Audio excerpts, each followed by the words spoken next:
ঈদ যাত্রা ট্রেনে যাত্রী হয়রানি প্রতিরোধ ও টিকিট কালোবাজারিদের ধরতে রাজধানীর কমলাপুর রেলওয়ে স্টেশনে অভিযান চালায় দুর্নীতি দমন কমিশন দুদক।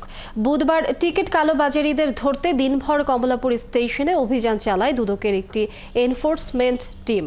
দিনব্যাপী অভিযানে টিকিট কালোবাজারিরা এতটাই সতর্ক ছিল যে কোনোভাবেই তাদের শনাক্ত করা যায়নি।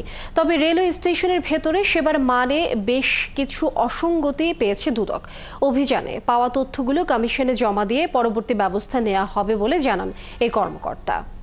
আজকে সার্বিকভাবে জনসাধারণের বা যাত্রীদের যে সেবা প্রাপ্তির ক্ষেত্রে যে হয়রানিগুলো হয়ে থাকে সব সময়, এটাতে কমিশন একটু নজরদারি উপরে রাখছে যে এই ঈদ যাত্রার পূর্ব মুহূর্তে এবং যতদিন এই সেবাটা চলমান থাকবে সেক্ষেত্রে যাত্রী হয়রানি যেন কম হয়, যাত্রী দুর্ভোগ যে কমে যায়, সেই বিষয়গুলো আমরা পর্যালোচনা করব এবং যাচাই করছি।